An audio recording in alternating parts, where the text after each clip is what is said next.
Everydayers on this podcast know that I'm pretty bullish on BYU's chances of going bowling this season. One national publication doesn't think so. Let's dig into that. You are Locked On Cougars, your daily podcast on the BYU Cougars. Part of the Locked On Podcast Network. Your team every day.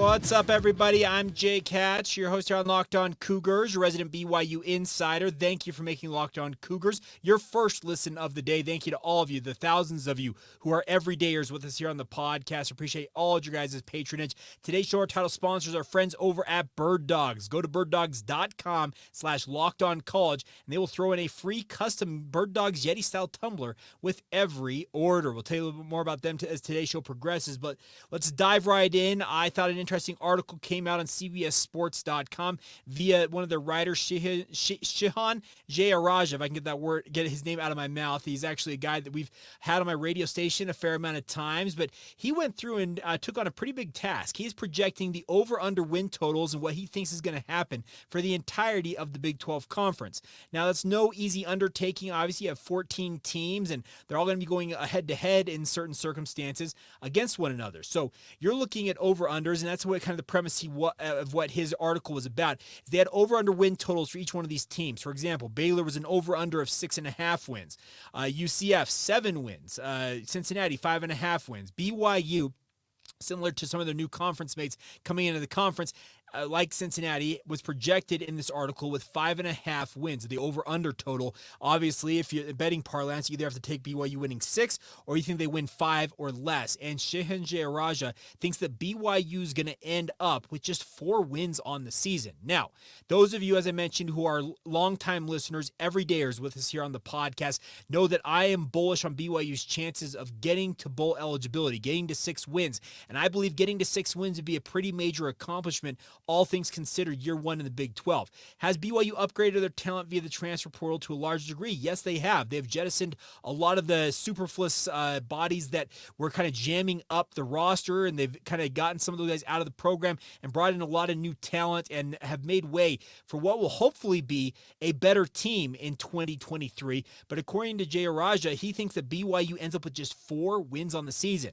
He does think that BYU starts out with a pretty good start to their season, beating Sam Houston and Southern Utah. Those are their week 1 and week 2 opponents, just 74 days away from the Sam Houston State game as we sit on today's show. Then he thinks the following week they beat Southern Utah to get to 2-0. Then BYU goes to Arkansas. He thinks they lose there. Then he thinks they lose at Kansas. So they'd be 2-2. Coming up on the final game of the month of September when they welcome in Cincinnati on a Friday night. He thinks BYU gets the win over Cincinnati, but then he thinks there's a string of losses coming for the BYU football program. The only team he has BYU beating in the back half of the schedule, as it were, the final 2 months, I should say, of the season, is the Texas Tech Red Raiders, one of the dark horses to win the entirety of the Big 12 Conference. He thinks BYU is going to go 4-8 in their debut season. Now, his analysis says this: the Cougars are an incredibly difficult team to place. BYU posted one of their worst defenses in the nation in 2022 and are bringing in defensive coordinator Jay Hill, who does not have a simple plug-and-play system. Offensively, the Cougars shift from talented prospect Jaron Hall to journeyman Keaton Slovis, a talented player who likely doesn't possess the same upside at quarterback.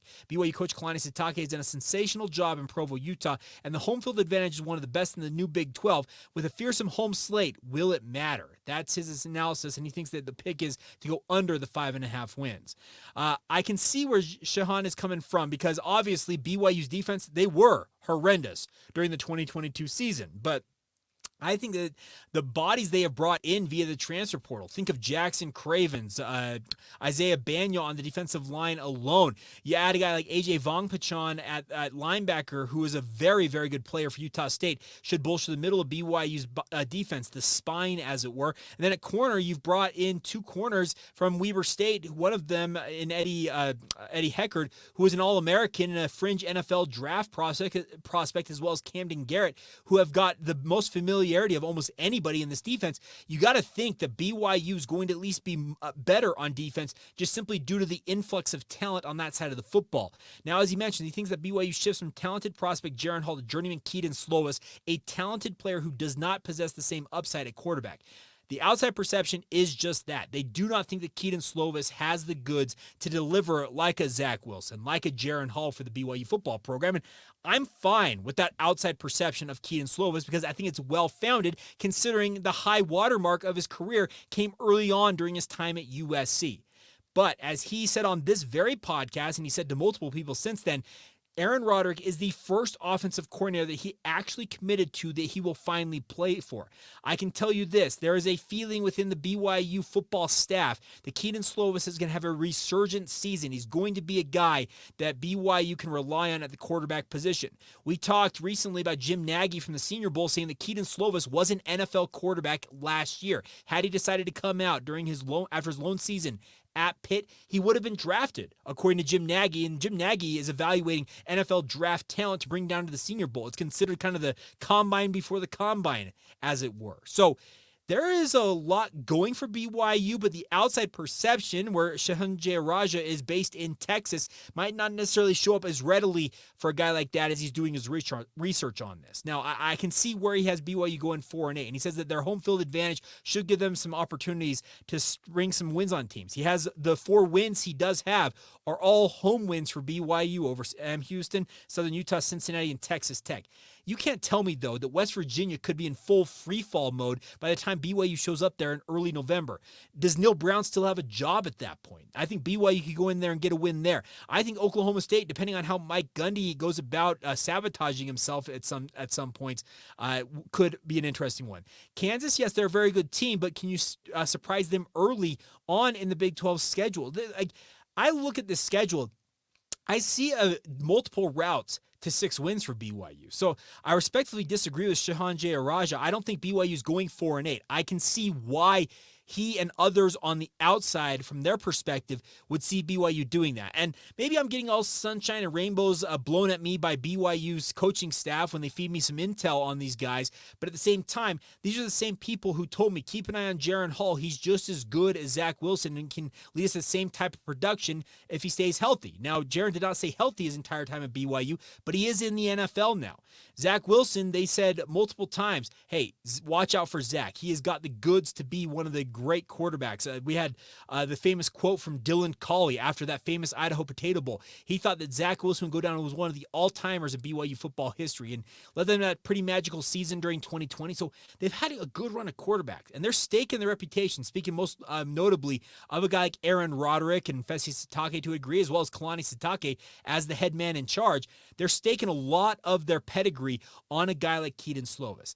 They believe he can deliver the goods. He was the guy that they had number 1 on their wish list in terms of quarterbacks to bring in via the transfer portal. Now, there are other quarterbacks that may have popped up in the portal after they went about their portal recruiting with regards to quarterbacks that they may have looked further into, but at the time, Keaton Slovis was far and away their number 1 target, and they are very, very happy to have him in the fold. The history suggests, when you look at BYU football's history over the past 50-plus years, essentially go back to the start of the Lavelle Edwards era, so 51 years ago, give or take, you look at the history, and when BYU has a standout quarterback, we're talking a guy who has got the goods to deliver on the football field, maybe an All-American, maybe a fringe NFL prospect, or in certain circumstances like a Jim McMahon or a Steve Young, a bona fide NFL guy, an NFL stud. When they've had those quarterbacks who are good, when those quarterbacks stay healthy, good seasons seem to follow BYU. Now, the level of competition this year for BYU has gone up significantly. It's unlike anything any BYU team over those past 51 years has ever faced. BYU will play 10 straight Power 5 opponents. It's going to take its toll on this roster. Kalani Sitake and his staff understand that they need to upgrade the talent base overall in their football program. It's going to take some time to come up with that quote-unquote quality depth, but as they have worked this offseason, they have tried to build it up as much as possible. Will it be able to withstand the rigors and the challenges that this Power 5 schedule is going to lay upon them? Only time will tell, but I would respectfully disagree with Shahanje Araja. I think the floor for BYU personally is 5 wins at minimum. I think the ceiling for BYU, if everything, like let's say all the things bounce their way, they have a breakout season from a guy like Keaton Slovis. Aiden Robbins ends up becoming the stud running back who rushes for 1,000+ yards. The defense is better than advertised. I think like an 8-4 is probably the ceiling for BYU, and that would be an absolutely marvelous debut season for BYU. So that's kind of where I think BYU is going to reside. It's between that 5-8 win mark, but I think that 6 wins is a very real possibility. And frankly, I'm banking on BYU going to the bowl season. I'd love nothing more than to go to some of these bowl games, which are a far cry from what BYU played in years ago. I know that the Independence Bowl followed BYU into the Big 12 Conference, and there is a chance they could end up playing in Shreveport once again. But nonetheless, the overall bowl selection process and the overall caliber of bowl games that the Big 12 has access to blows everything, by and large, that BYU ever played during their independent era out of the water. And even going back to their Mountain West era, there's been nothing like it. And I think that getting his 6 wins would very much be a good season. I would consider it a pretty solid season overall for BYU. Now, not every season is in the same way. Maybe BYU starts out the season flaming hot, 4-1 out of the gates, and you're thinking, wow, what could they accomplish in the back half? It's just an abject failure. Stuff like that happens. Or maybe they start out slow, surprisingly, and it gets stronger as the season goes on.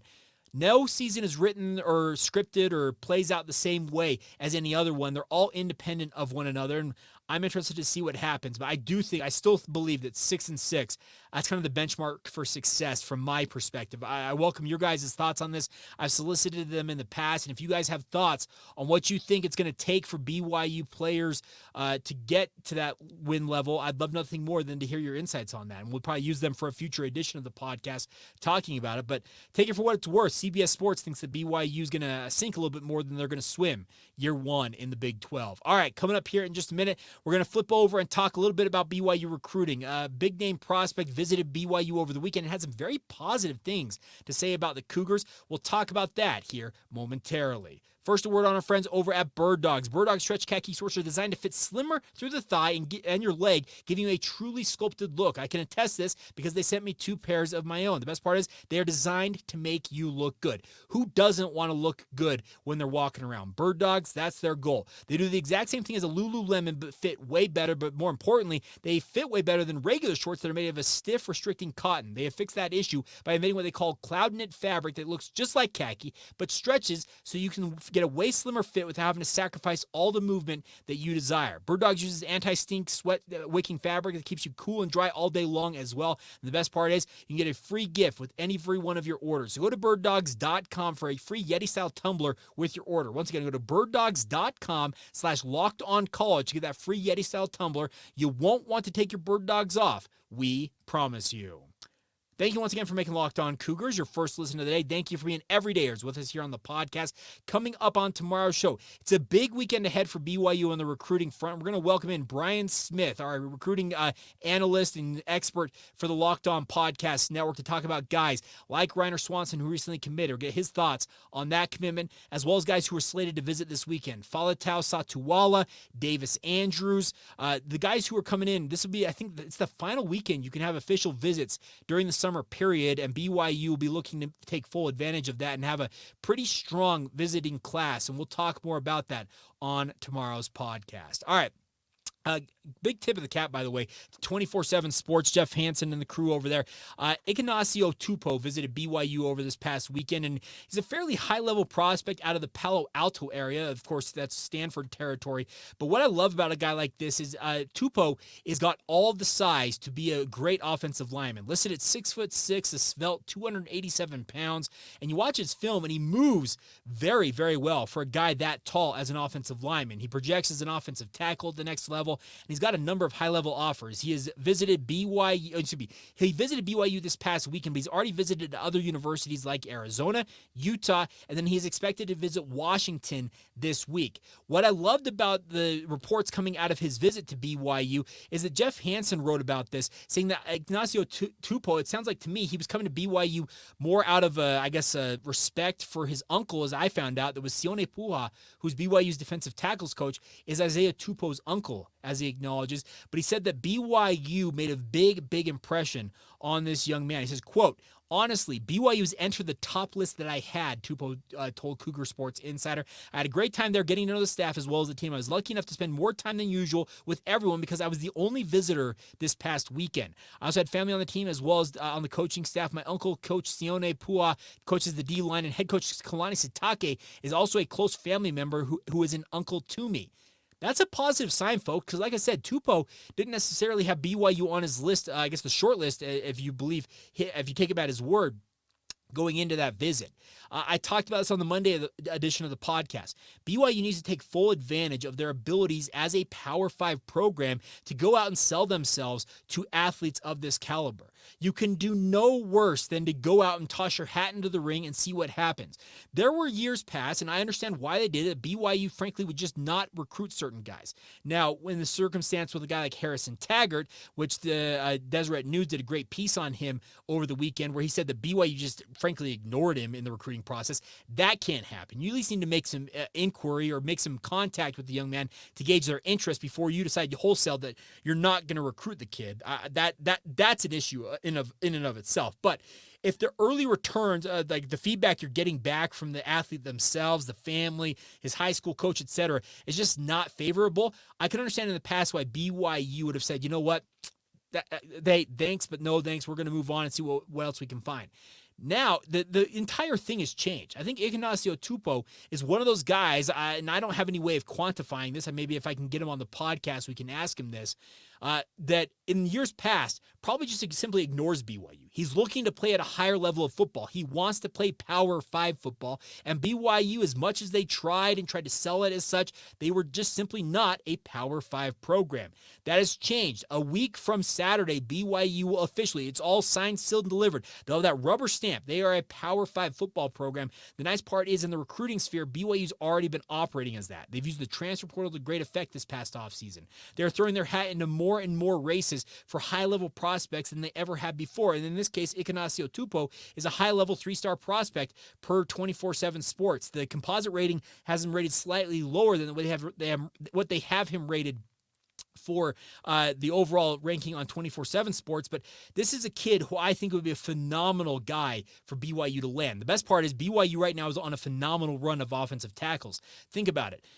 Brady Christensen going to the Carolina Panthers, Blake Freeland to the Indianapolis Colts. We're hearing all of the hubbub and the fire and the smoke, all the different things about a guy like Kingsley Suamataia being a first-round draft pick next year.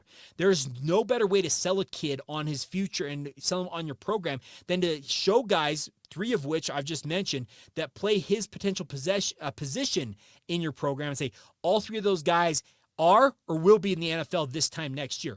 Why don't you come in and be the next guy? Why don't you have next at that offensive tackle spot? That's got to be a huge selling point for a guy like Ikinasio Tupou. So I got to tip my cap to Daryl Funk, Aaron Roderick, Kalani Sitake. In this case, Sione Pua, even though he coaches the defensive side of the football, obviously being a family member and being related to a guy like Tupou would be a huge deal. And I think this would be a very, very nice pickup for BYU if they can win out in the end. Do they win out in the end? Who knows? Because it's not going to be easy to beat Arizona and Utah, who he's got family already on that program as well. Washington, there are a number of high-level programs in the Pac-12 BYU is going head-to-head with for a guy like Tupou. But, hey, all you can do is get in there and have a chance at it. And it sounds like to me that BYU may be in that finalist group coming up here if he ever releases one. I'm interested to see what happens after this visit to Washington.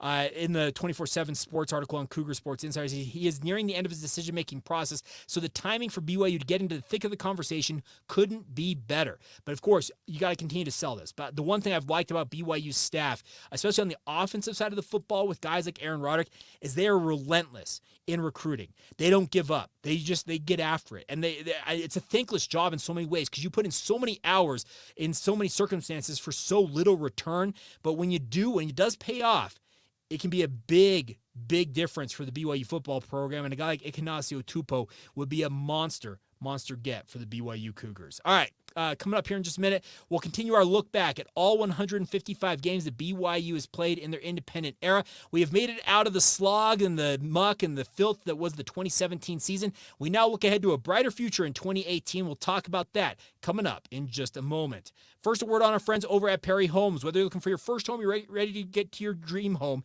Perry Homes has the home for you, my friends. For 50 years, Perry Homes is Utah's premier home builder with communities throughout the state. They have many communities, home designs, and price points to help meet your needs. But more importantly, they have got different ways that you guys can be taken care of. Multiple communities in Davis, Salt Lake, Tooele, and Utah counties, no matter where you want to live, along the Wasatch Front or beyond. But also, they have multiple communities in Washington County near St. George as well right now. They have over 50 unique home designs from ramblers to 2-stories to townhomes as well. They even have quick move-in homes available if you're ready to get on the move right away. They can get you moved in pretty quick, and the best part is they're offering generous financing incentives through their preferred lender right now as well. There's nothing better than that, obviously, having that to back you guys up, considering how crazy interest rates have gotten. So visit PerryHomesUtah.com to see what's new in Utah's finest neighborhoods. That's PerryHomesUtah.com to learn more now. For 50 years, Utah has been coming home to Perry Homes. Thank you once again for making Locked On Cougars your first listen today. I want to encourage you, if you've not done so already, get ready for this week's NBA draft with the Locked On NBA Mock Draft. It's a special series covering 6 episodes of all the picks in the first round of the NBA draft. All episodes are available now on the Locked On NBA Big Board channel on YouTube or wherever you get your podcasts. All right, let's talk a little bit more about what's going on in BYU's independent era as we look back at all 155 games in their independent era. Now, I need to pick up the pace a little bit. When I mapped this out, the start of this project, 155 games over a 200 and some odd plus offseason, didn't seem like that daunting of a challenge. Well, here's the thing. We have made it to the 2018 season. We got to get through the 2022 season, and we've got 74 days before we get there. So we're going to pick up the pace a little bit. We're actually going to cover 2 games today to start off the 2018 season. Now, many of you might recall during the 2017-2018 offseason, BYU signed a quarterback out of Corner Canyon High School by the name of Zach Wilson. Now, this is a kid who had grown up a Utah fan, dyed in the wool. His dad played for Utah, Utah family through and through. But BYU came in late in the process after Utah had ignored him, and he had actually previously committed to Boise State. And Kalani Sitake, Jeff Grimes, and Aaron Roderick, the new brain trust on BYU's offense, went and sold Zach hard on him being the future for BYU at the quarterback position. Well, I think we can all look back at that and say that was a pretty fortuitous decision to get that kid into the program, and a great decision on his part in his own right. Well, the 2018 season, though, started out innocuous enough. BYU was going to face off against Arizona. It was part of their deal. They would play these games in different areas to take on the Arizona Wildcats. Kevin Sumlin had been hired during the offseason, and the thought was that Kevin Sumlin, after what he had done with Johnny Manziel, is that he could get Khalil Tate, if you remember that name, just absolutely flying. He was a dark horse Heisman Trophy contender in most people's eyes. Well, BYU went into that game against Arizona, had a fantastic game plan to slow down Khalil Tate.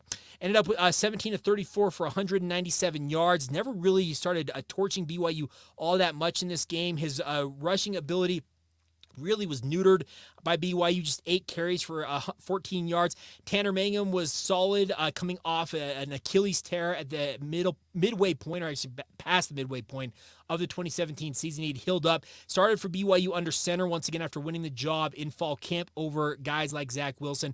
Finished 18 of 28 for 1 touchdown, but more importantly, Squally Canada added a hat trick of short touchdown runs on 98 total yards rushing, and BYU got out of there with a 28-23 victory to start the season. That's obviously a great win to start the year, especially considering how poorly the 2017 season had begun.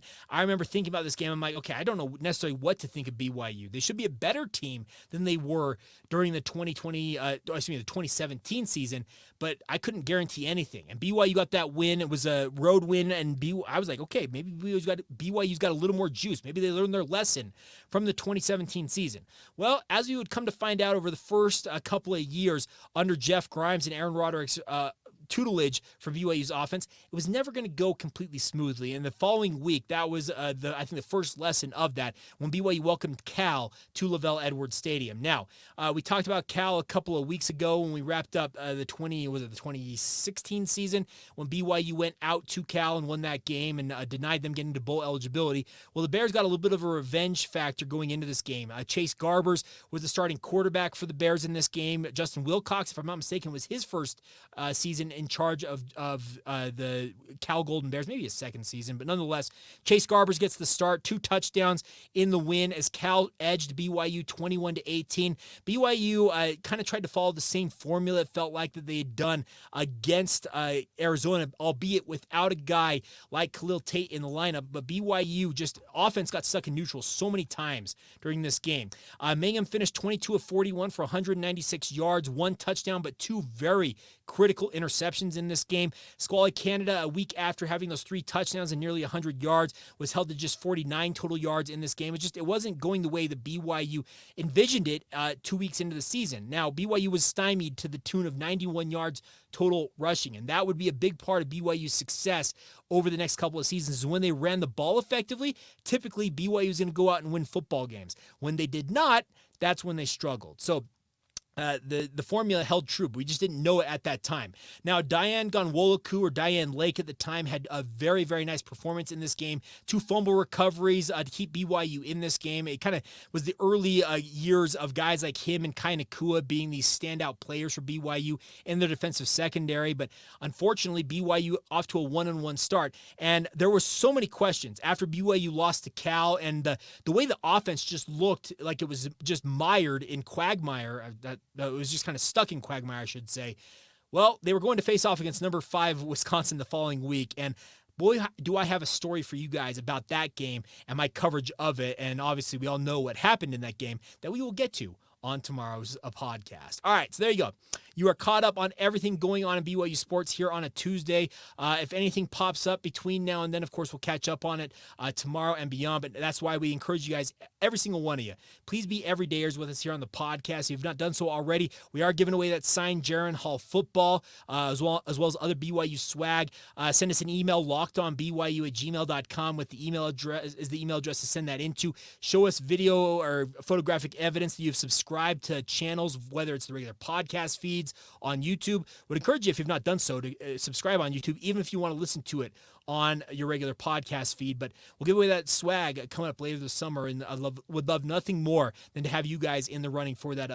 A number of you have already entered. I would venture it's probably close to 100 entrants already, but hey, the more the merrier, and a big thank you for all of your support of the podcast as always. Once again, thank you for making us your first listen, and thank you for being everydayers with us here on the podcast on an every single day basis. Hope you guys are all doing well, and until tomorrow, have a great rest of your day, my friends. This has been the Locked On Cougars podcast. See ya.